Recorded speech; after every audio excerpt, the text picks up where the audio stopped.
welcome to the podcast, Valeria. I'm excited because we've been having this little catch-up conversation, and I reached out to you because you have such an important message with thriving during crisis and communication, which is two things that podcasters really need. And it's all about communicating and connecting, and I know that is your jam, is the connection and the communication. So, on those bad days that we don't want to communicate, how can we communicate in a way where, let's say we show up angry, how Mhm. do we not get that, communication isn't something we're taught in school, and we need to quit English and go to communication studies, I think, more than English studies, because nobody knows how to communicate. I believe that communication starts with self communication, right? In that moment, like I was saying, I woke up, I opened my eyes, and we're like, oh my God, I don't want to go. I don't even know if this is worth it. I don't know if anybody's listening and so on. So that communication starts with ourselves. And the quality of the communication that we have with ourselves determines our actions. If I'm telling myself that what I'm saying or what I'm doing is not worth it, and I believe it, right? Because we tell the story to ourselves, but do we believe it? That's the key point, right? So if I believe it, then I'm gonna go and communicate with other people from an emotional point of view or from an emotional state. Let's put it that way. From an emotional state that will get across. Like people will feel it. They might not see it if they're listening to you or writing a podcast, or if they are seeing the video. They may see the low energy. They may see you're not feeling good. And sometimes that day that you're not feeling good, maybe that's what you need to talk about, right? Like, guys, today I didn't want to come to the station or here to do my podcast. And here I am because I know that what I have to say to you, that what I have to share is important. What's important for me is going to be important for many of you. So I think recognizing, number one, that we are humans and that what inspire more people to listen to us and to watch what we're doing is our story from our real life, right? We're tired to see a bunch of influencers on social media saying, oh, I have the great life. And then you go back doors and things that are not showing like a great life, right? So be more human, right? That's something, look, with all the artificial intelligence, right? I've seen a lot of people creating content now with artificial intelligence. There is something that nobody can take away from us, which is our emotional intelligence and how we use it to communicate our message. There's no, at least that I know, there's no artificial intelligence that can produce emotional intelligence in our message. Communication is a key part of the process. It's something that we need to master, and we need to start with the communication that we have with ourselves so we can have and develop the right communication so we can have a we can I would say flow, because probably that's not the right word, but I would say that we can have our message to get across to the people that need to listen to it. And it starts with trust. Communication starts with trust. Trust in ourselves first, and then trust in the other person. Right now, I'm trusting you that we're going to have a great conversation here. I'm trusting the audience, whoever is listening right now. I'm trusting that person is going to get what they need from this, right? Maybe one tip, it might be a message, it might be a different perspective, it might be something that change the way that they feel or they change the way that they think. So I Yeah. need to trust. And if I trust, then the communication will flow. Cool. And I think for me, the trust part is I have more trust in others than in myself. So I hold back. And I know so many people hold back because they don't trust what they know inside. And then the fear of how others will take it shows up. So they silence their message. And that's just really sad. It's being human. It's being human. The difference, right, that makes us thrive during those times is that, okay, so I know that about me. What do I do with that? Do I stay in that feeling that probably drags me down and with me, everybody that is around me? Or do I use that I feel to recognize that I'm human? That's part of who I am. And how do I use that to create action? I'm going to give you an example. During crisis, when we started the COVID season, let's call it that way, I remember there was a lot of fear around, me included. I had fear. I mean, I have my mom and my dad. They are, if they get COVID, it's going to be really, really bad for them. So probably they will die, right? So I had a lot of fear about my parents getting sick. And, and I decided that if I stay in fear, that will get across in my message as communicators that we are, right? Either if you do podcasts or a radio show or you're on TV or you write a blog or you train people, doesn't matter what you do. Even if you're a leader, you are a communicator, right? So we have a responsibility with others. So if we stay in fear, that will translate to others kind of like, oh my God, if this person is in fear, then I have to feel fear, because if this person that seems to be that person that we look up is not only feeling fear, but expressing fear, which is different, right? Feeling is, okay, I feel it. What do I do with that? I either express it or I manage the fear. So I decided to start transforming those negative emotions into positive action. And for example, every time that fear came up, my goal was to transform that fear into determination. Every time that anxiety came up, I decided to transform anxiety into creativity. Oh. So I started kind of looking at what were those emotions, negative emotions that were showing up. And in the past, I used to go and see, okay, what is the trigger? And I have to neutralize the trigger so I can feel more steady on my emotion. The truth is that when there are things that are outside your control, it's not that you can neutralize the trigger, right? Like, Yeah. I know that if I watch the news, I get a negative emotion. It's easy. I just turn off the TV. I don't watch the news. But when you have things that are external to us, like a crisis or like what happened with COVID or what's going on today in the world, right? Then we cannot have control about that, but we can control how we express what we feel. So we have two choices. One, we stay with the emotion and we express the emotion. So we transfer the emotion, negative emotion, to somebody else. So it becomes like a big snowball that becomes bigger, bigger, and bigger. Or we recognize, okay, what I'm feeling is fear. So what do I want to do with this fear? So I transform this negative emotion into a positive action that creates action instead of reaction. And that probably is one of the hardest things that I had to do for myself. So I know that it's not easy and requires a lot of self-discovery to be able to do it, and courage. Because once you start feeling something that is really comfortable, and for a lot of people, fear, anxiety, or any of these negative emotions becomes so kind of like, oh, that's my comfort zone, right? Yeah. Even more in times like where we are experiencing right now. And then we could stay there because it's way more comfortable to stay there than make the effort to get out of there.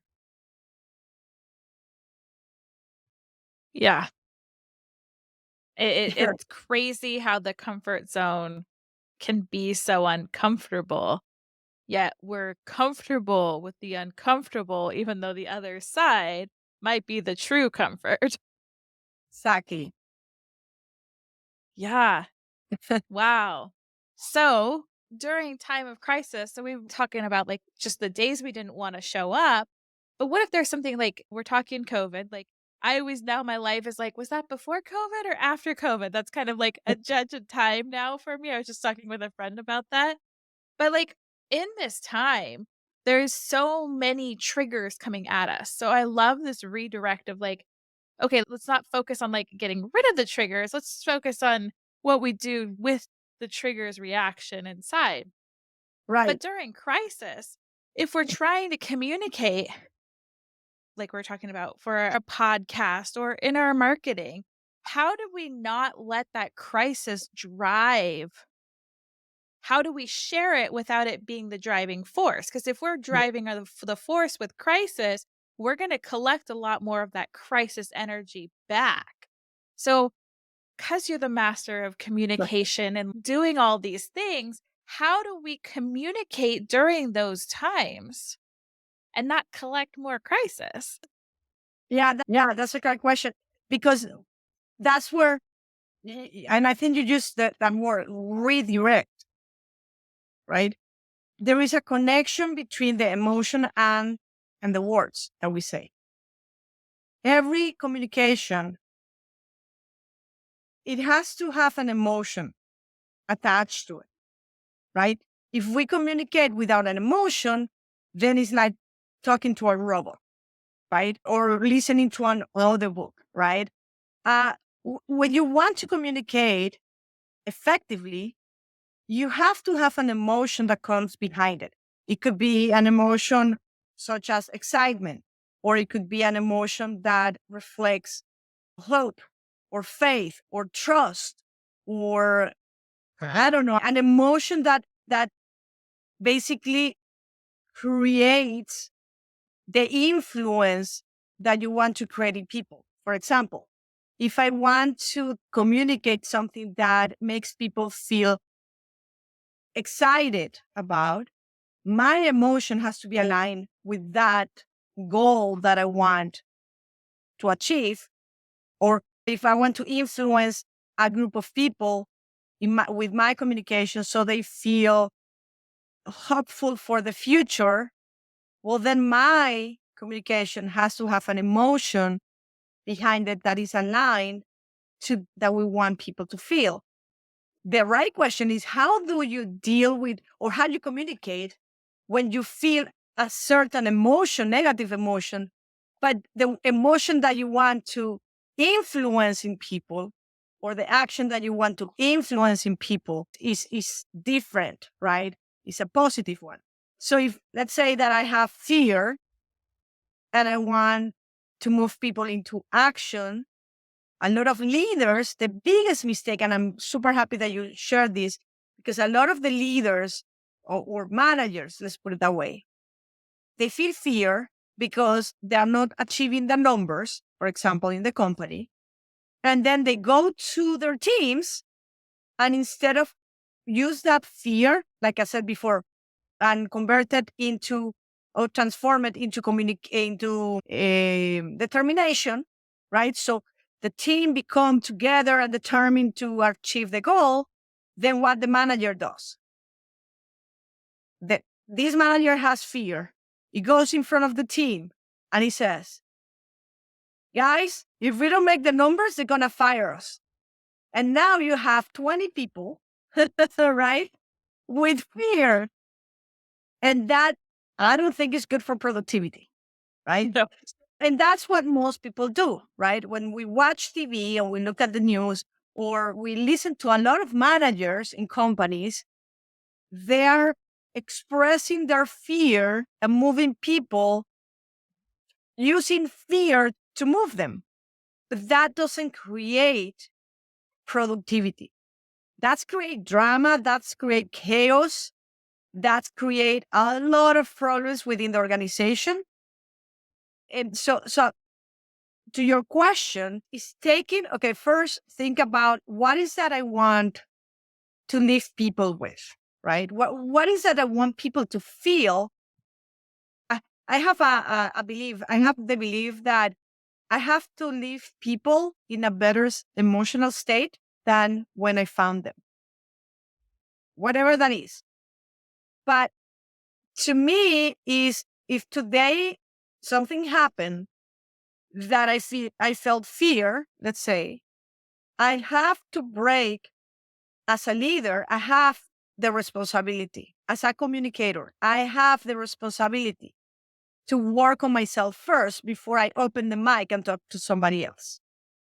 So the first thing that I need to do is do kind of a sound check of my mind, right? Let's call it thought check, to see where my mind is at. What is that I'm thinking? What are those thoughts that are influencing my emotion? Because everything that comes, it works something like this. First comes to our mind, right? We see something, we hear something, we think about something, and that triggers an emotion.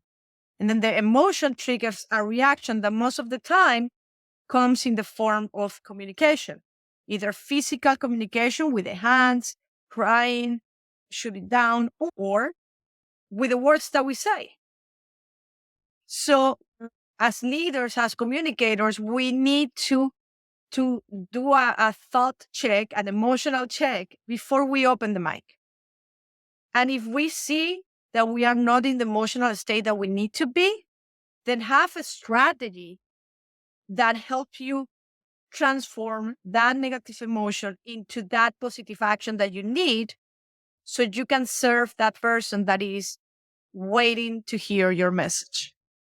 And that is our responsibility. Now, we cannot wait somebody else to do it for us. It's not going to happen. There is the only superhero that you can expect to change how you feel or how you think is you.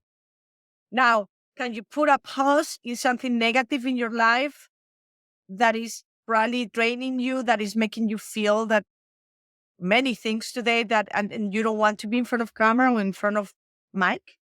You can pause it.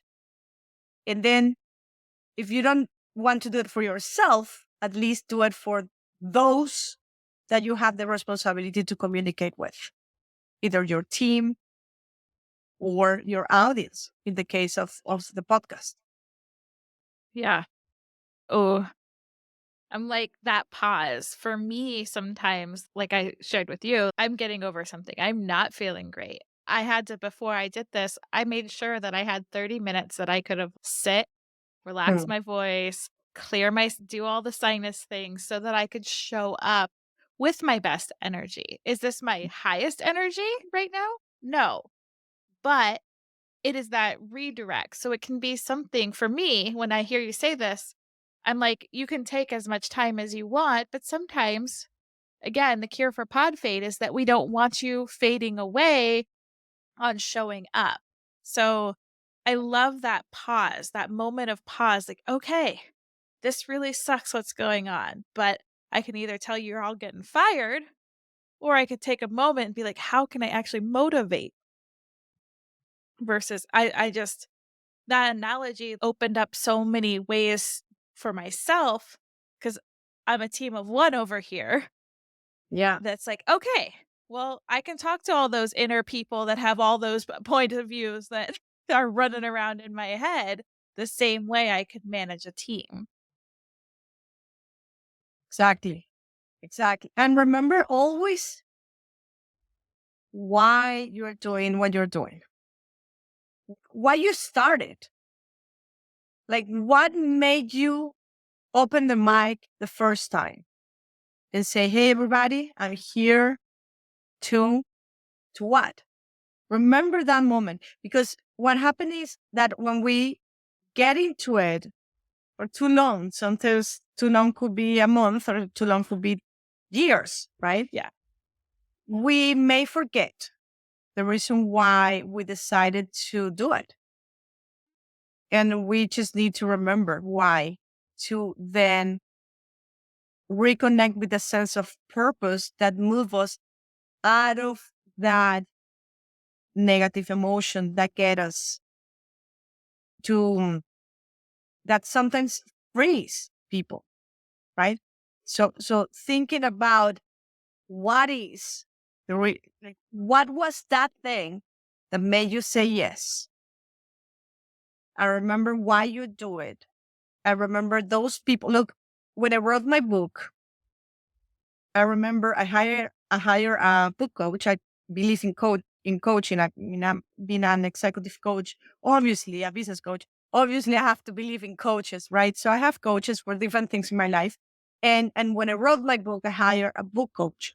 And I remember one of the first things she told me right before I started writing the book. She said, "Look, you need to believe that you are writing this book to someone that you know."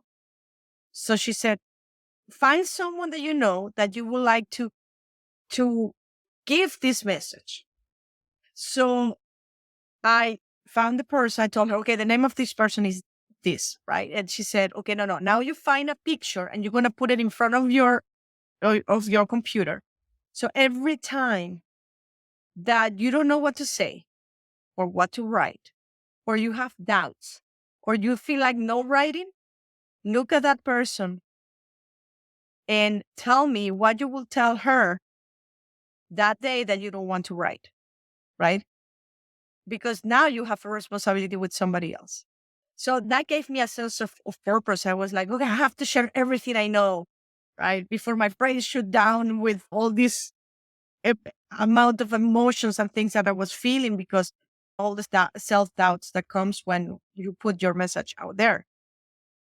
So that to me was crucial. So when I do things that I don't have anybody in front of me or anybody that tells me, hey, we need you to do XYZ, and I do it because I want to and because I have a purpose, which is leave a legacy, I always think about someone that I feel responsible to communicate that information that I have to share that day.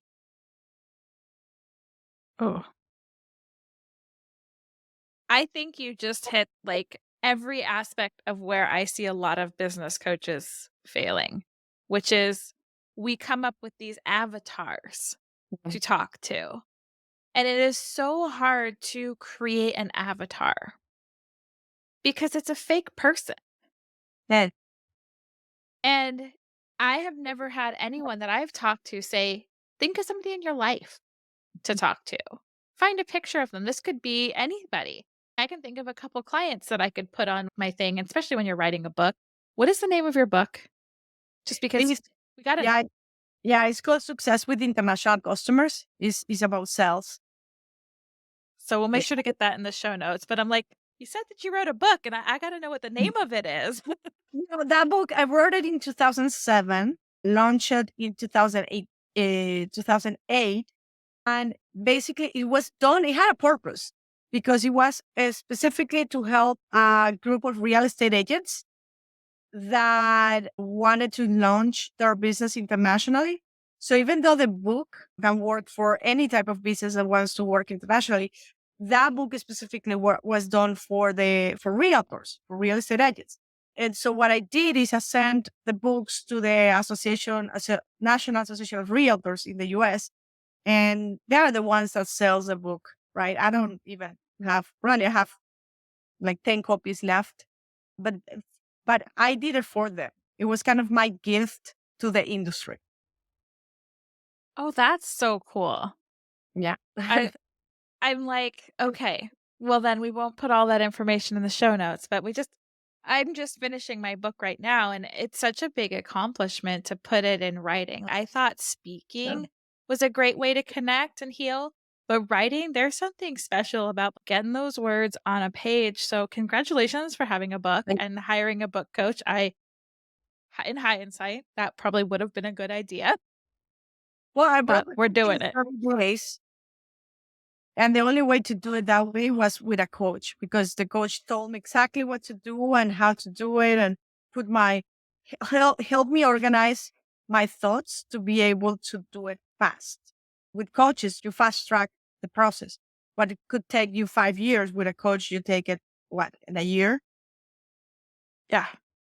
Yeah, I am a coach too, but I am a firm believer in having coaches, and I have a lot of coaches for different areas because I found that the more specific people were, the faster that track went.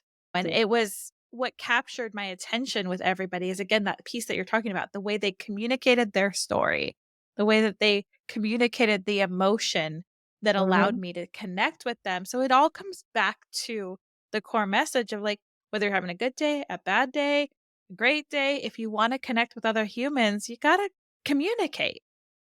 Yeah, yeah, we have to, and we have to communicate in a way that is proactive, that creates that change that we express, that we say, that we preach in some way, shape, or form, right? I think most people that are doing podcasting is or people that speak in public, most of us, we are doing it because we want to help people transform in whatever it is that we do, right? I do business, other people do other things, right? Health or other things. And I think what get us all together is in the same line of thought that we want to create transformation. And we have to remember that. So our communication is proactive instead of reactive. You can, you know what? You can create transformation from a reactive conversation too, right? But it's not a type of transformation that I think most of us wants to be in business for. Yeah. It's just goes back to your idea of you can have the manager that's do this or you're getting fired, or you can have the manager of let's make this fun. Let's try to find some way to Right. motivate them without. I always tell everybody it's between fear and love. Those are your two choices. Are you going to approach it with fear? Or are you going to approach it with love? Because you can't do both at the same time. But Yeah. they can both accomplish such amazing things on either end of the spectrum. And when you said that, I'm like, yeah, that's right. Like, you're either going to get fired or, hey, let's make this a game. The winner will take out to a fancy dinner or whatever. And because everybody gets to keep their job, so we can pay for the fancy dinner. I Yeah. love that perspective. I love that. I just, it resonates so deeply, not just because I haven't been in corporate for a while, but it resonates with me too, with my inner thoughts. Okay, how do we want to approach this person that's in my head telling me all these things? One of the things that I believe and I use a lot is the personality styles, understanding who I am from my personality style point of view and who I'm speaking with from their personality style. I have heard that people are different, but they are predictable different. So I can predict based on the personality style of the person what his or her reaction could be from a conversation or from any trigger or something that happens. And if we understand that we need to start communicating with people based not on how we want to be communicated, but instead on how they need and they want to be communicated, the world will be so much easier, right? Relationships should be so much easier. I was sharing a story this morning with this group of people that I was teaching that when I was working in sales, I have about 30 years of experience in sales. When I was working in sales and I moved to the US and I started from scratch in the US 20 years ago, I was closing two clients out of 10. So I was talking with 10 people and I was closing only two. And once I realized this that I'm telling you, that I could use the personality styles to identify what personality style each of my client has and start talking to them based on what they need and know how I, since we were kids, we were told, treat people like you want to be treated. And now we discover, wait, that doesn't work that way. We need to treat people how they need and they want to be treated. So once I start communicating with people the way that they need needed to receive the information or the communication, then my closing ratio went up 10 from out of 10 people, 8 people would close with me. And that was the only thing I changed. It was communicating with people intentionally based on their communication style, based on what they need. So there was no confrontation. On the other hand, they felt that I was with them through the process. Yeah. So and if we take this into podcasting or we take this into management, it works the same way. When we are communicating right now, right here, maybe the people that are listening they don't notice specifically what we are doing, but once you become an expert communicator, you start communicating to different people at the same time. So you have to be a master on, okay, let me communicate with this personality style for a little bit. Let me communicate with this personality style a little bit. And then your communication get across in a more steady way with most people. Yeah. And I know for me, that was a exercise I did last time I worked in corporate, and it really helped my relationship with my husband also because he is a person who loves details. So if Mhm. you're telling him how to go down the hallway, you better be pointing out every light socket, every picture, everything on the hallway. And when he explains things the way that he likes with all those details, by the first stop that he's got on this hallway, I am, like, checked out. So he'll Mm. get to the end of something, and I was like, "I don't even know what you said because I don't process all that information. I need the shortcut. I need the Cliff Note version." So we've been working on flipping that script where I give him more details and Mhm. he gives me way less details, and it's made stuff so much better. So I agree. How did you get people to take did they just tell you these personalities, or have you just not like you said, become a master of being able to weave it in? Right. No, I study something called DISC. I don't know if you have heard about DISC. DISC was created by William Marston, this is the same guy that created the lie detector, by the way. And this was Oh, created in the 1920s. And it's funny because for years, nobody paid attention too much into this. But I think it was in the 50s, that a group of psychologists took his work and brought them to the companies. And they started using it for companies to hire people, right? And if you're in your house and you look around, you will see a lot of things in your house that most likely those companies use DISC to recruit the employees to work on those companies. Now, this been around for quite some time. Now, I never used DISC to recruit. I used DISC. No, the first time that I used it was about 20 years ago, 28 years ago. And I became certified because I wanted to understand more about me, why I was feeling what I was feeling, why I was reacting how I was reacting, and so on. So I did it for me. Then when I moved to the US and I started failing in sales, which is one of my biggest strengths, I was like, okay, something is going on. So I went back to the basics. I went back to this to see what was going on with me.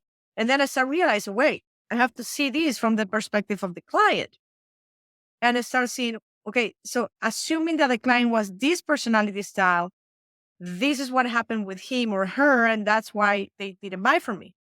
And and then I started taking those pieces and put it into my sales process. So now my conversations, my text messages, my emails, my marketing campaigns, all of it was going out with the disc in mind. And nowadays, I became recertified a few years ago, and I'm teaching. I don't know if you're familiar with John Maxwell. mm-mm. John Maxwell is one of the top leaders on leadership. He has over 100 books on leadership and Wow. communication. So I work with him, and I he's faculty member for DISC and sales for the Spanish platform. So for all the clients that comes from Spanish speaking countries. So with that being said, I am practicing every single day, right? I'm teaching every week on how to use this into the sales process, how to use this into the communication process. And I became not only a fan, but also an expert on detecting the personality styles of the people that I'm talking with. And I became very aware that when we have conversations, we need to make sure to do it in a way that the other person will process the information in the best way possible. Because the truth is that when we communicate, we are responsible for if the communication get across or not. Right. So if I'm sharing something with someone and that person say, well, I didn't get what you're saying, right? Or I'm asking something for someone to do, and the person didn't understand what I meant, it's not their fault, it's mine, right? It's me the one that has the power in change how I communicate because I have the information. Right. So when we communicate, we are responsible to communicate effectively. And that comes to me is one of the biggest things that I teach in all the communication trainings that I do. I infuse them with everybody goes through the assessments and we do it specifically the assessment for communication. So we can see how that person communicates, what triggers them, what their strengths are in their communication process. Then also we let them become aware of what personality style the other person has so they can communicate more effectively. So it's an art. I would say, yeah, it has a big science part, but also it's an art. Yeah. Yeah, and we mentioned the creativity portion in the beginning, and I think that there is so much creativity when it comes to communication, and I believe that's a type of communicate or creativity that Mhm. everyone can tap into if they spend a Yes. little bit of time doing that. Yes. And you know what? A lot of people, they do this in a more natural way. And imagine if you're a great communicator doing it in a natural way. Imagine how much more you can do or be as a communicator if you intentionally take your way of communicating and you work in a way that you are aware of your emotional intelligence, that you understand how to transform your negative emotions into positive action, that you are aware of the personality styles and so on. Yeah. Intentional action, Uh, I think, is the key to everything, is that intention behind Yes. everything you do, everything you say. And that's one of the cures right there for the pod fade is your intention. What is your intention with your show? Just like I was Mhm. saying in the beginning, the show got strategic. I'm not a I mean, like, I'm good at strategy, but that's not where my heart is. So it's all about finding that balance. And I love that. So if you could add any ingredient, I call them Mhm. ingredients in the cure for pod fade, what would you want to add into the big old cure that we're creating here? If I could add an ingredient, I was saying the emotional intelligence part is important because we are living in a world that is like a pressure cooker, right? Did I say it right? I'm sorry for my Yes. Spanish, but it's Oh, no, a pressure it's good. cooker, and I believe that now more than ever we need to understand our own emotions and we need to understand how to work through them. I'm not saying get rid of the emotion. No, no, no. Use that emotion that you're feeling to create something magnificent. So if I can choose one ingredient, I think that is something that everyone should have in their tool. In how you say toolbox? Yep. Yeah. Ooh, Self-awareness is a big, big, big thing. Yeah. And I love that analogy of the pressure cooker because that's what I feel like sometimes. I feel like sometimes you could just like barely, if I touch this, it's going to explode on me. Like, I better Yeah. just be aware of how I'm reacting in this crazy planet that we're living on right now. Yes, yes, and we all the social media pressure that we have too, because now, okay, so you have to be. That's what they say, right? The marketing people. You have to be We're here. You have giving to be air there. quotes here. Yeah, right, exactly. And then now we have a new social media platform, and I'm like thinking, I spent the first day like 3 hours, and my eyes were like bleeding afterwards, and I'm like, what I'm doing? This doesn't make sense to me at all. So we have become some kind of we've been pulled to follow a bunch of stuff that doesn't serve. I think all these social media conversations. I mean, sometimes it's cool, it's fun. You need to take it into consideration when you're thinking about your work and the things that you're doing, because it's a way to communicate to the world. But I would say we have to be very careful to not allow the social media to really take our life or a bunch of our time. And then we turn around and we look at our life and we're like, wait, it feels like I've been 3 years with my head inside my phone. Right. Yeah. So yeah. Yeah. I totally agree. That's why I love this platform is that I really get to have the conversations that I want to have because I feel like social media is it's kind of lost the social air quotes social aspect of it is what it feels like. There's some platforms I still feel that you can be very social on, but I feel like so much of it is look at me, I'm not going to engage. There's just I think it goes back to what you said is that intention. You have to approach everything with intention. And if being on every platform drains that energy and makes you frustrated, angry, I had to give it up for a while because I gave up the news, but it was all over social media. So it's counterintuitive. It's like I don't want to see this, but this is all I'm seeing. So Right. it's all about that intention that you mentioned. And I'm going to keep going back to that because it's true. Totally. Totally. Oh, I've just loved this conversation. So, if somebody's looking to hang out with you, where can they find you? Well, speaking of social media, they can find me I'm in LinkedIn. I am also in Instagram. You can find me on both through Valeria Grunbaum. And if you speak Spanish, you can find me also on Instagram on Elevando tu Capacidad. And then if you want to check out my website, is valeriainleadership.com. I will make sure to have all your information in the show notes because we Thank like you. easy peasy lemon squeezy here where you can click and go.